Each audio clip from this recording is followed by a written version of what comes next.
Buenas noches. Caja 3 e Ibercaja firmaron ayer en Madrid su contrato de integración después de que la Troika diese esta semana su visto bueno. Analizaremos con nuestros invitados este acuerdo y los efectos que tendrá esta fusión. Y hablaremos además del plan energético de Aragón y del futuro de la energía. En este sentido, el presidente de Endesa, Borja Prado, que dio esta semana una conferencia en Zaragoza, invitado por la obra social de Ibercaja, dijo que la energía nuclear era la más limpia, barata y eficiente, y que las energías renovables son aún muy caras y no pueden cubrir la demanda. Hablaremos de estos temas con nuestros invitados. Para ello nos acompañan esta noche en mesa de redacción Pepe Guillén, secretario general de ADEA. Buenas noches. Hola, muy buenas noches. José Manuel Alonso, portavoz de Izquierda Unida en el Ayuntamiento. Buenas noches. Muy buenas noches. Y Rosa Santos, senadora del PAC. Rosa, buenas noches. Buenas noches. Vamos a comenzar hablando de ese acuerdo de fusión entre Caja 3 e Ibercaja que se firmó ayer en Madrid. Según este acuerdo, el 87,5% de las acciones estarían de la nueva entidad estarían en manos de Ibercaja y el 12,5% en manos de Caja 3. Bueno, ¿cómo valoráis este acuerdo de integración, esta fusión? ¿Qué efectos va a tener en nuestra comunidad? Pepe. A ver, bueno, yo lo primero que tengo que decir es que se culmina finalmente un proceso que ha durado más de un año. Pues sabemos que ha tenido varias vicisitudes. Primero estaba Caja 3 suelta con lo del Iberbank, que se deshizo, luego intervino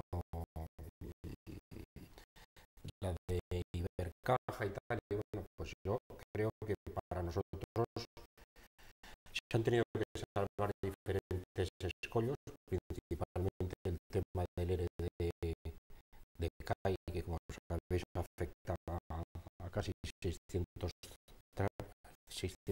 trabajadores. Al final se consiguió acuerdo y bueno, eso se pudo salvar. Y yo diría que el hecho que tú has nombrado, que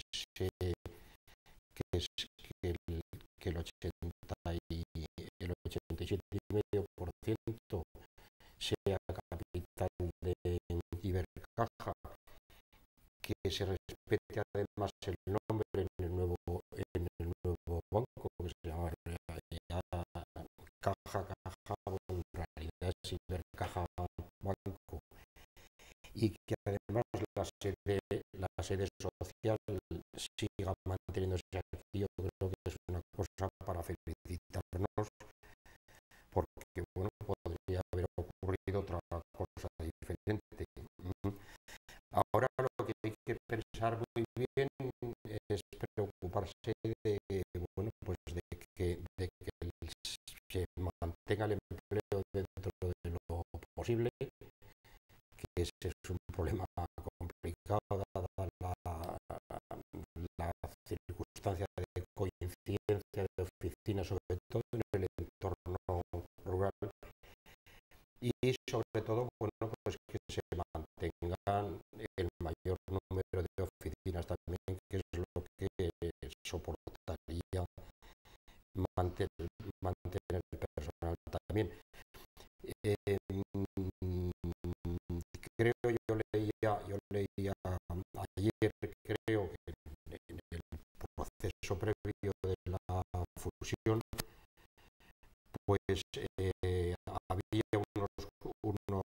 compromisos de, bueno, de mantener por separado el negocio hasta el año 2014 y no plantear ningún cierre de oficinas por lo menos hasta enero del 2015. Yo creo que bueno, eso es un primer propósito bueno que viene a afianzar lo que estaba diciendo antes y yo bueno, entiendo que para mí pues es un tema positivo, es un tema que yo creo que nos viene muy bien. Tenemos un banco situado en nuestra comunidad autónoma y bueno, pues ahora también es importante también, que no quisiera olvidarme de decirlo, que había un preacuerdo también de mantener durante 10 años al menos la obra social. Había un proyecto de destinar el 10% de su presupuesto precisamente a mantener la obra social, que yo creo que es algo que, bueno, que no sé si se le ha reconocido siempre a las cajas, pero es una labor importantísima que han hecho no solamente para esta comunidad nuestra, sino para todas, pero muy especialmente para esta nuestra. O sea que, en cuanto a valoración, para mí positiva y felicidades. Pues Manuel, ¿qué valoración haces de esta fusión? Bueno, yo creo que hay que ver muy diferentes aspectos en cuanto a las acciones, o sea, la participación a ese 87% de Ibercaja. Hay que sumar que en Caja 3 prácticamente casi el 50% también era la calle, ¿no? Hubo problemas hasta el final con Caja Badajoz, que estaba en dudas de firmar o no, o al menos amagaba con no hacerlo en función de su participación en la nueva entidad.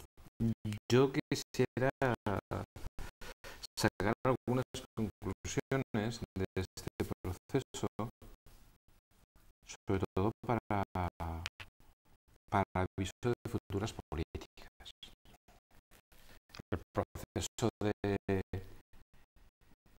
la CAI ha sido un proceso casi arquetípico, es decir, una caja de ahorros, vamos a hacerlo así, tradicional, dedicada fundamentalmente a apoyar el ahorro de los pequeños ahorradores, a prestar su ayuda a pequeñas, medianas empresas, a las economías familiares, con una obra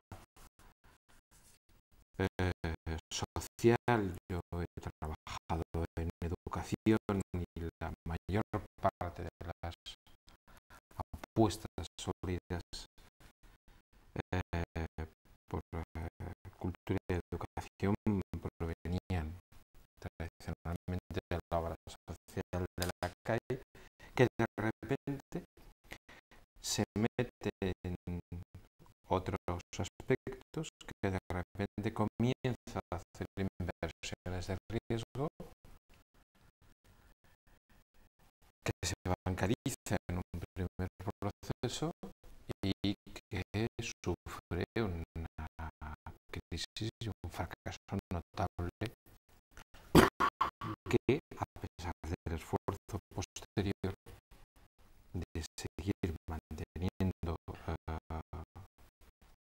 la independencia de CAI, acaba primero en una fusión, Caja 3, y después obligada y obligatoriamente, a pesar de que no estaba muy convencida conocida, ni tampoco lo estaba Ibercaja, a la que prácticamente se fuerza la fusión en la creación de ese nuevo banco y en la fusión de las entidades. Creo que ese es un proceso sobre el que hay que hacer reflexión de cómo, evidentemente, en un momento determinado, la apuesta por inversiones de riesgo en muchos sitios, en este caso en las cajas, lleva al proceso de su prácticamente desaparición y bancarización. Y después yo creo que hay que decir algo con respecto a la destrucción de puestos de trabajo.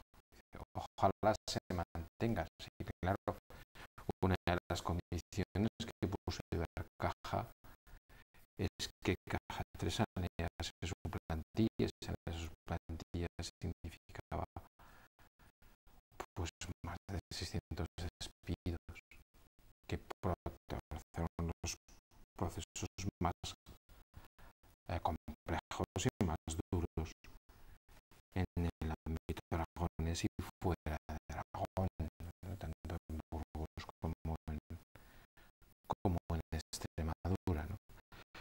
Prácticamente esa era otra de las condiciones. Una vez destruidos esos puestos de trabajo, que no se produzcan más, que no se produzca más destrucción de puestos de trabajo.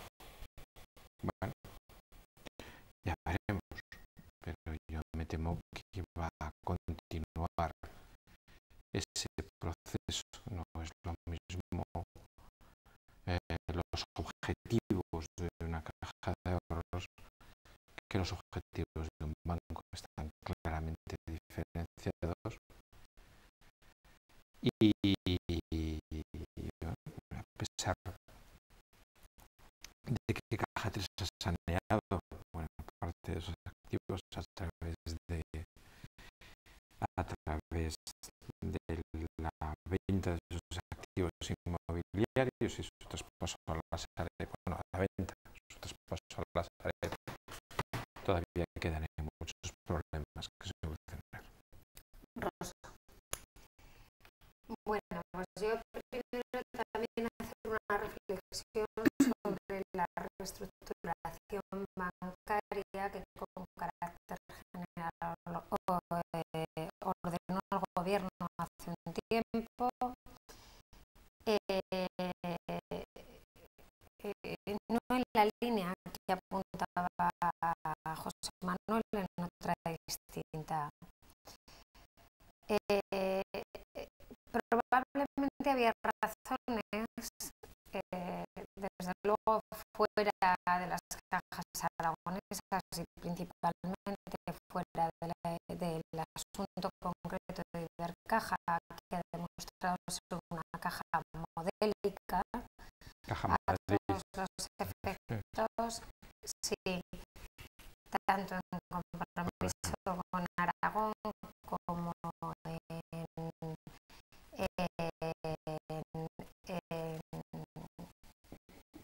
sanidad, por decirlo de alguna manera. Es una caja que ha demostrado estar sana. ¿Qué sucedió con ese proceso, no ya de bancarización de las cajas, sino con esa reestructuración bancaria general? Yo creo que, ya lo he dicho aquí en alguna ocasión, se cometió el error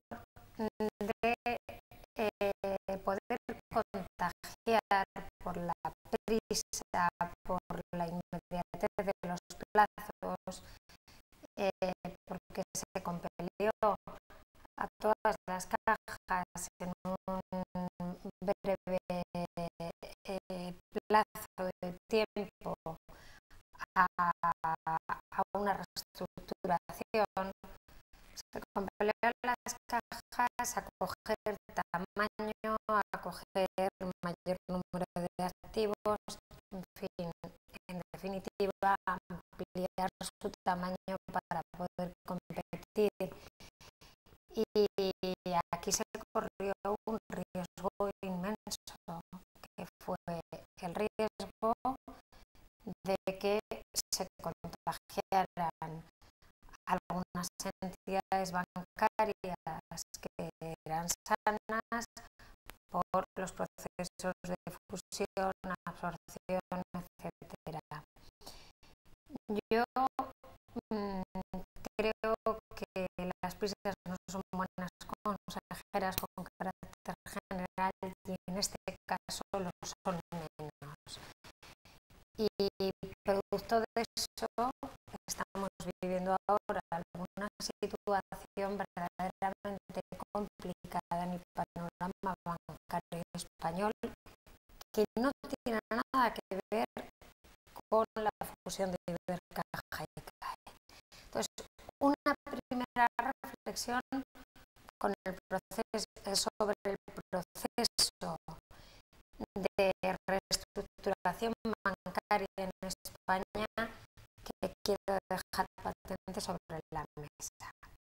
Ahora, con relación al proceso de fusión y de absorción de Ibercaja y Caja 3, algunas reflexiones. La primera, insisto en que Ibercaja ha demostrado ser una caja modélica en España. En el modelo de gestión, en su manera de gestionar sus activos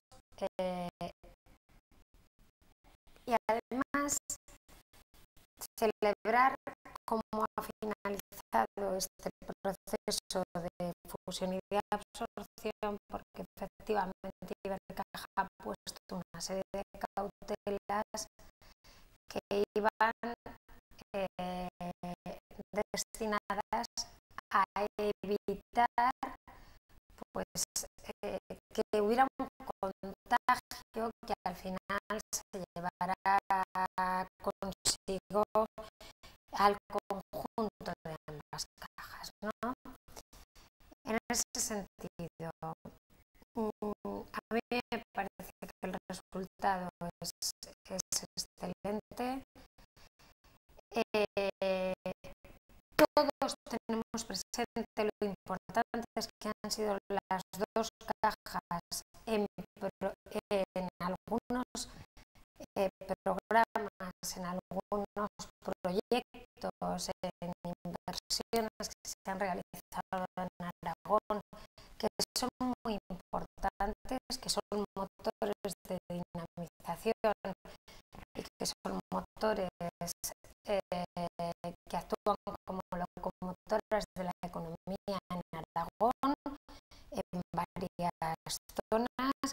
Podríamos citar algunos, pero ya son de todos conocidos. Hemos hablado muchísimas veces de Aragón, etc.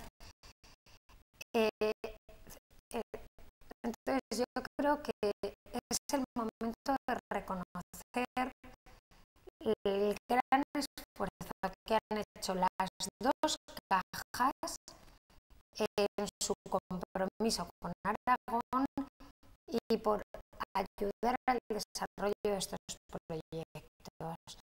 Y desde esa perspectiva, consolidar un proyecto que se queda en Aragón, donde la mayoría del capital sigue perteneciendo a Aragón, pese a la bancarización, pues hombre, permite augurar unas mejores expectativas que si este proceso quedara completamente deslocalizado de Aragón. En ese sentido, yo comparto la preocupación que se ha puesto sobre la mesa en torno al empleo. Evidentemente, esta fusión pues, puede traer consigo algunas soluciones, pero hay que recordar también que ya ambas cajas por separado, se citaba aquí el caso de la CAI, pero también hay que citar el caso de Ibercaja. Ibercaja también ha establecido un procedimiento en virtud del cual ha habido muchas prejubilaciones voluntarias y por lo tanto hay que entender que la mayoría del ajuste relacionado con el empleo se ha realizado ya. Por lo tanto, yo en principio desear que la identidad de las cajas se mantenga en Aragón, que el compromiso con Aragón se mantenga intacto para ayudar a la dinamización y al desarrollo de esta tierra, y desearles lo mejor y los mayores éxitos posibles. Se favorecerá con esa continuidad de la sede aquí en Zaragoza, esa reinversión de los beneficios en el territorio. ¿Creéis que saldrán fuera a otras zonas o se quedará aquí? A ver, con sinceridad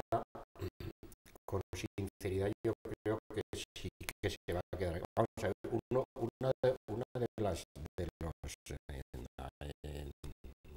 Jorge Manuel ha apuntado muy bien un tema. Uno de los problemas que han tenido algunas de las cajas aquí, si se le puede llamar problemas, es su deseo de extender su actividad a territorios que no le eran propios, por decirlo así, en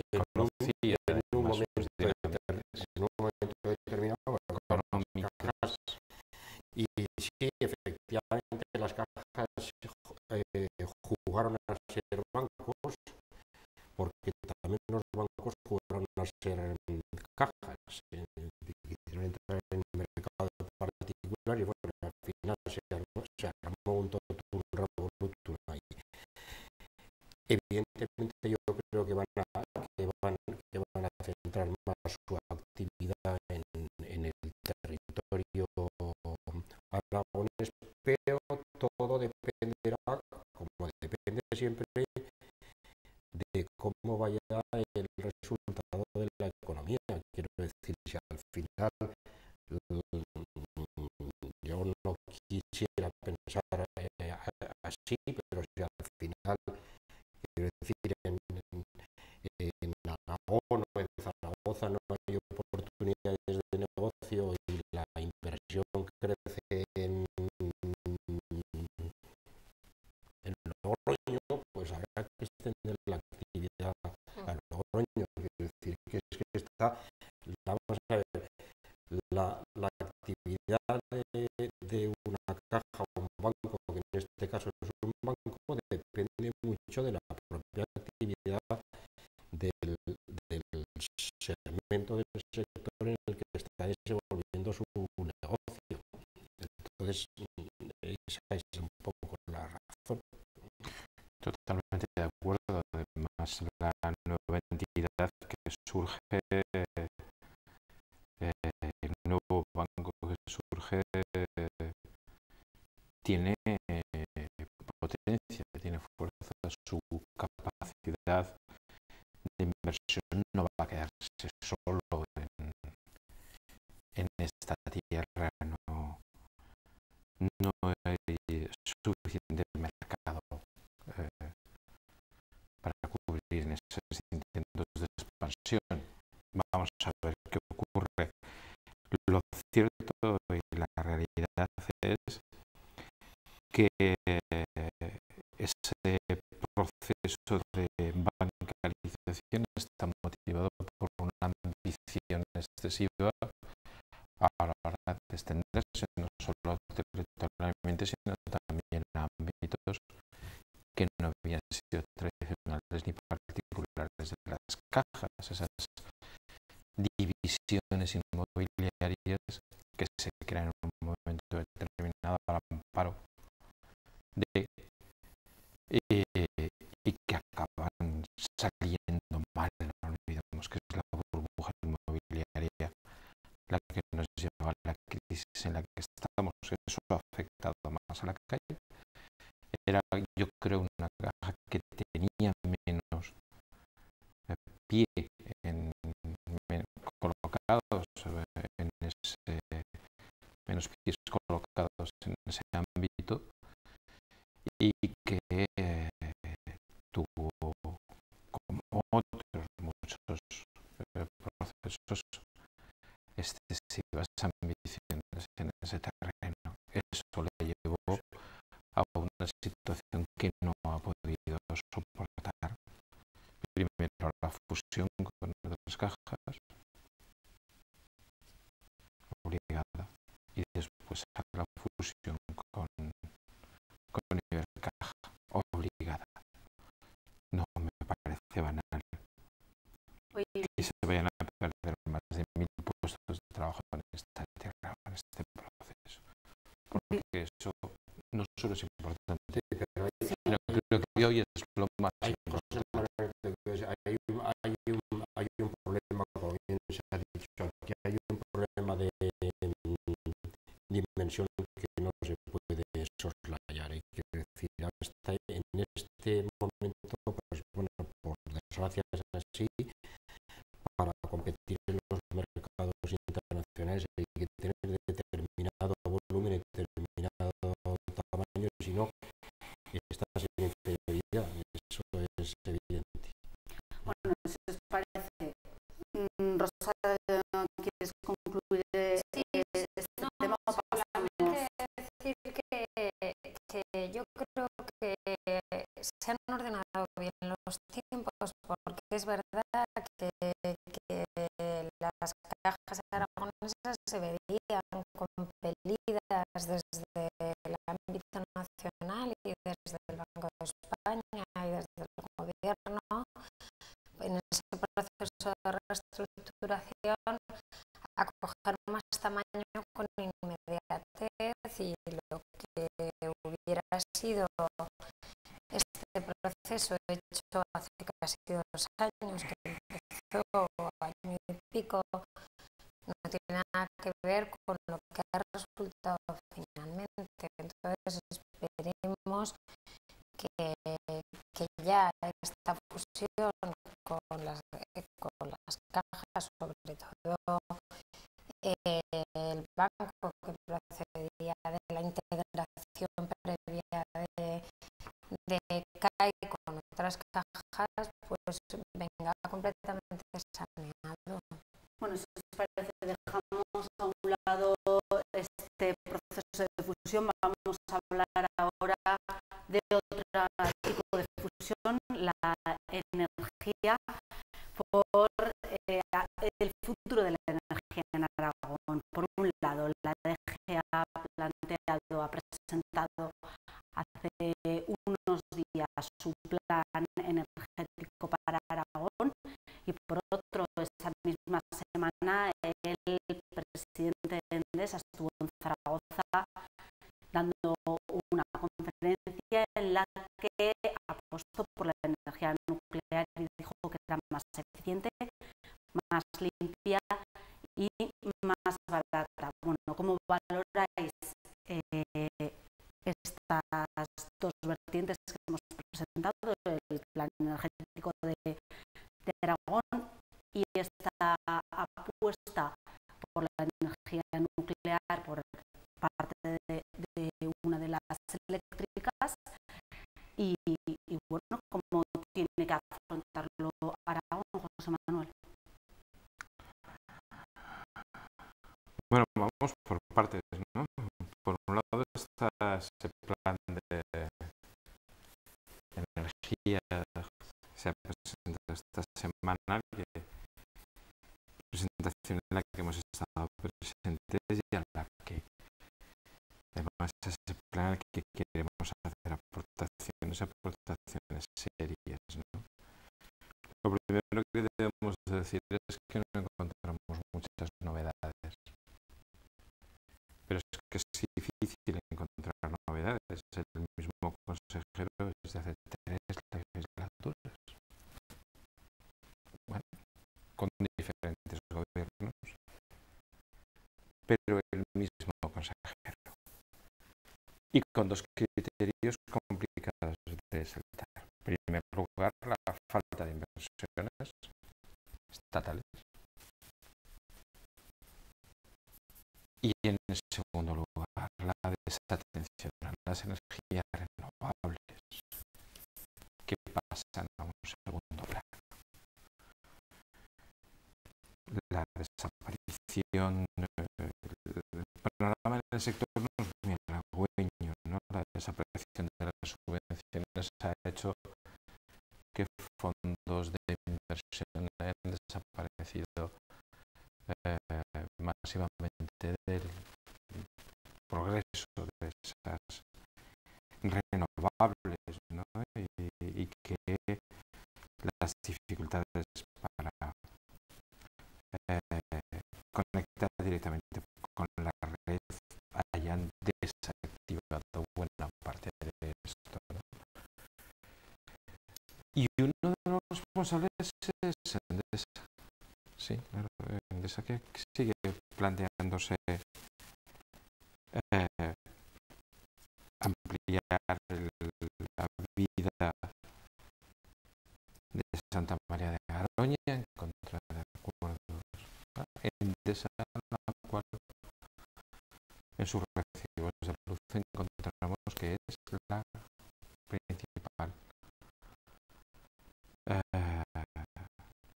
empresa que se nutre fundamentalmente de las nucleares y que ha desactivado notablemente el plan de inversión en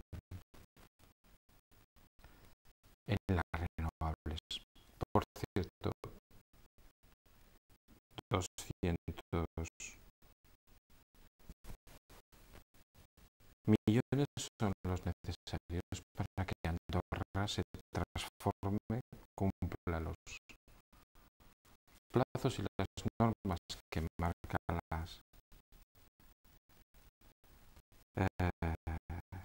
las normas europeas, y continúe siendo el motor fundamental de una comarca entera. Si no se hace pronto ese cambio, esa inversión, prácticamente está abocada a cierre en muy pocos años. No sé si esa apuesta decidida por las energías atómicas no deja de lado otras propuestas. Bueno, yo a José Manuel le tengo un gran aprecio, y él lo sabe, y no quisiera entrar en el asunto concreto de la persona del consejero, pero por supuesto que no, faltaría más. De hecho, así, lo cual debería ser algo digno de elogio, José Manuel, en un momento en el que la calle está pidiendo llegar a acuerdos, la calle está pidiendo personas con capacidad para trascender la ideología de su partido y buscar el interés común y los bienes comunes, el bien y los intereses generales. Yo creo que hay que alabar la persona que desde la Consejería de Industria, como tú dices, desde hace varias legislaturas y con distintos gobiernos, ha sabido concebir a largo plazo para buscar el desarrollo de esta tierra. De hecho, no hubiera citado a la persona del consejero Aliaga, a quien la alusión de José Manuel me hace obligado a citar, pero sí que hubiera empezado mi intervención alabando la capacidad de concebir en un momento como el actual políticas que trasciendan una legislatura, porque estamos hablando del cambio del modelo productivo, estamos hablando de la necesidad de crear empleo, estamos hablando de... Hablamos, pero hacemos reformas que sirven de hoy para mañana, y la educación la cambiamos de hoy para mañana, y van 12 cambios en muy poquitas legislaturas, y esto no puede ser. Es decir, hay una serie de pilares, una serie de elementos que son claves en la competitividad y en la productividad de este país. Y acabo de citar la educación, y es uno de ellos, y la energía es otro de ellos. Nosotros no podemos competir con países que generan energía o donde la energía le cuesta a la industria un 60% menos de lo que cuesta en España. Dicho lo cual, yo de verdad en este caso, y no porque el consejero Aliaga sea del PAR, sino porque de verdad admiro la capacidad de concebir esas políticas a largo plazo, vengan de donde vengan. Y en este caso, si el consejero es del PAR, mejor, por razones obvias. Entonces, lo primero es eso. Segundo, la importancia de la energía, como decía, como clave o como elemento clave en la competitividad y en la productividad del país. ¿Qué objetivos tiene ese plan? Pues el objetivo clave de ese plan es la autosuficiencia energética, que es fundamental para poder competir. Con un elemento, José Manuel, que es clave. Nosotros ya estamos en este momento exportando casi el 50% de la energía que producimos, que eso en términos económicos es muy importante para esta región, aunque no se conozca, pero eso es así. En términos económicos también este plan representa una inversión de 12.000 millones de euros que se pretenden concebir a través de la colaboración público-privada, como no puede ser de otra manera, pero son 12.000 millones de euros que van aproximadamente a afectar a cerca de 26.000 empleos. Yo creo que es un plan concebido a largo plazo hasta el año 2020, que además tiene una particularidad que converge absolutamente con los objetivos europeos, con el plan 2020, que es alcanzar el 20% de producción energética verde. Yo creo, José Manuel, que en ese sentido la planificación energética de Aragón es modélica. Sí. Otra cosa distinta y puede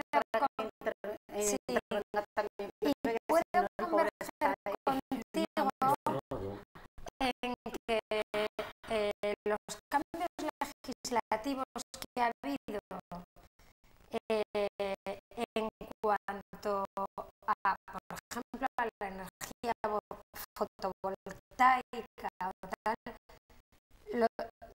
voy a estar de acuerdo contigo. A mí me parece que la seguridad jurídica es fundamental para la inversión también en energía, y que es una barbaridad concebir unas primas a largo plazo que luego se quitan, que afectan a montones de inversores, en su mayoría pequeños, pero la planificación de Aragón tiene como finalidad sobre todo fomentar la energía endógena, que está basada en la eólica, también en el carbón, en definitiva. Vaya, Creo pero que ahora después sí que podréis Yo contestaros. por no repetir cosas que se han dicho y trataré de sintetizar lo que quería decir, que yo, Sí, vamos a ver, vamos a intentar hacer intervenciones más breves.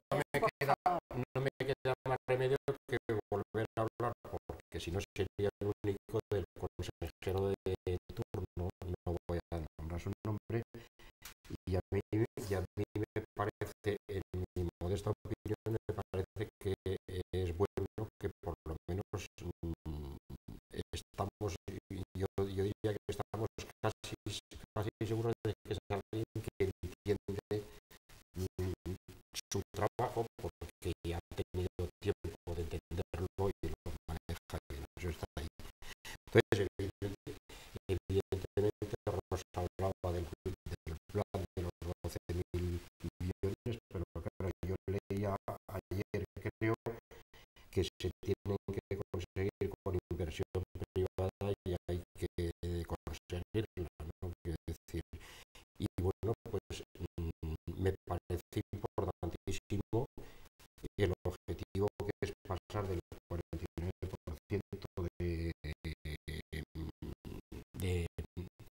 de energía renovable respecto al total que tenemos ahora al 68% en ese periodo de esos 7 años. O sea, importantísimo. Y por cerrar el tema, que era la segunda pata de esta historia, que eran las palabras que tuvo el presidente de Endesa. Hombre, yo ayer leía las palabras y al final creo recordar lo que decía exactamente, y decía que si lo que estamos buscando es una energía limpia y barata, la energía más limpia y más barata es la energía nuclear. Y no nos engañemos, quiero decir, la energía es el 5% del Producto Interior Bruto de esta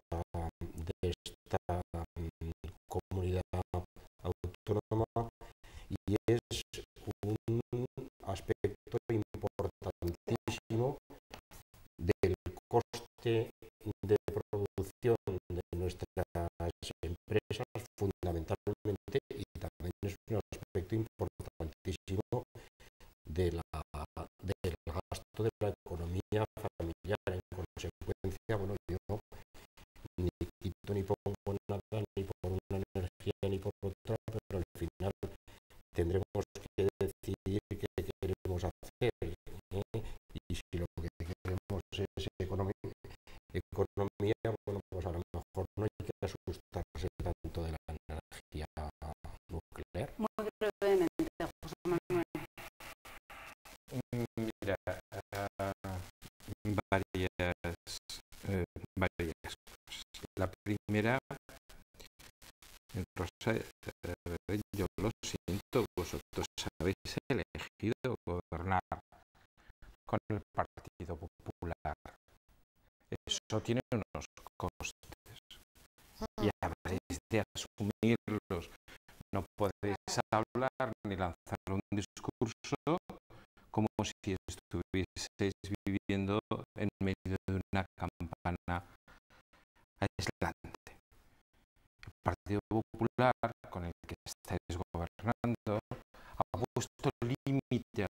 inversiones en las renovables y ha dicho que hasta aquí se llega, cortando además todos los planes y haciendo una apuesta decidida por recortar en ese sector de una forma muy potente.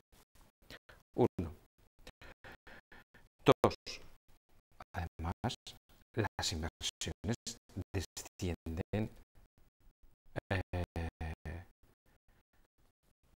de forma drástica. Las cantidades que llegan desde la Administración Central del Estado son cada vez menores. Con lo cual es muy bonito decir que lo que no llegue con la inversión pública,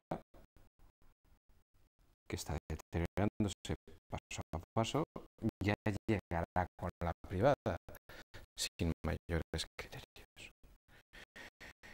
¿Qué ocurre con eso? ¿Qué ocurre con eso? Bueno, pues yo no sé lo que hoy estoy en la calle y yo oigo otras cosas. Yo, aparte de que oírlas, que se aporrea a la gente, que lo oigo todos los días y lo sufro todos los días.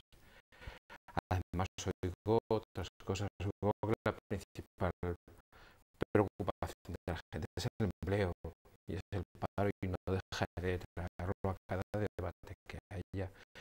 Oigo, por ejemplo, en algunas comarcas que hace